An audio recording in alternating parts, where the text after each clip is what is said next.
Good morning, my friends. I hope you've all had a good breakfast and a good night's sleep, and you are feeling energized and ready to make some creative art this morning. You might notice that my background is a garden today full of lots of flowers. That's because we are about to go on spring break. We are in the season of spring where a lot of your houses might have gardens that are starting to come to life. And so today, we're going to make some flowers in our drawing exercises. I'm going to teach you how to make 3 different kinds of flowers. Let's get started. The first flower we're going to make together is a daisy. A daisy has a circle at the center. So if you want to, you could trace the same penny that you used to trace your caterpillars. And then once you have that center, as you can see, I'm making lots of long, skinny loops that go around the outside for petals.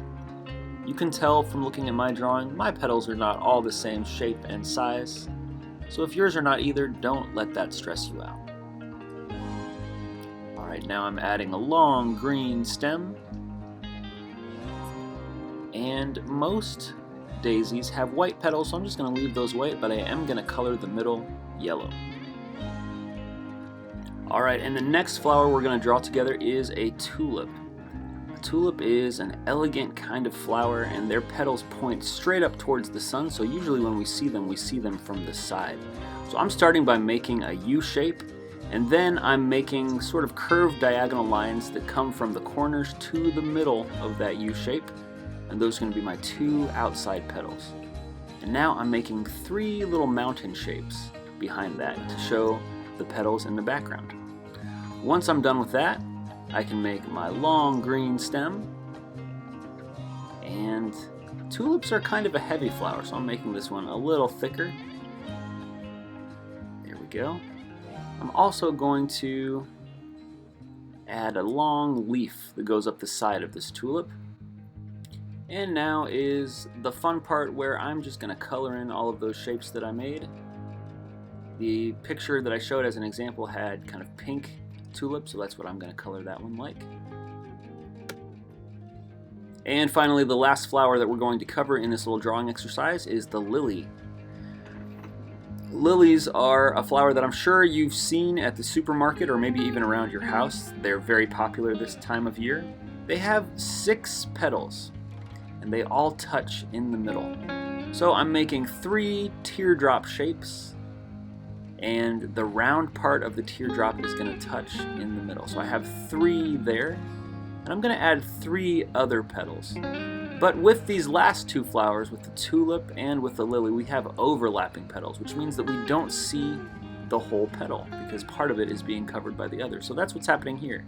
We have 3 teardrop shapes that we can see the whole shape, and then we have 3 other teardrop shapes peeking out in the space left over. Alright, once I have those outlines done, then it gets kind of fun. Because lilies don't have petals that are one color. They have a couple different colors on their petals. So I'm going to show you what that looks like.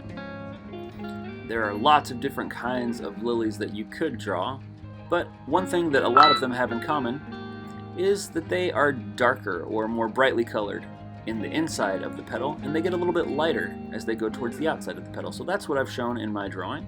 And then in the middle, where all those petals meet, we have some different parts of the flower. This is the pistil and the stamen. That's the part that has pollen on it that will get on bees so that they can spread it out throughout the other plants in the garden. And there you have it, my friends. That is how you can make 3 of my favorite flowers. But as you are probably aware, there are more than 3 kinds of flowers. There are thousands and tens of thousands of different varieties of flowers. And so I would like you to surprise me by making one of your favorites. This can be a flower that you've seen in the real world, or it can be one from your own imagination. Maybe you want to make a flower with polka dots. Maybe you want to make a rose. Maybe you want to make a flower with zebra petals. I don't know.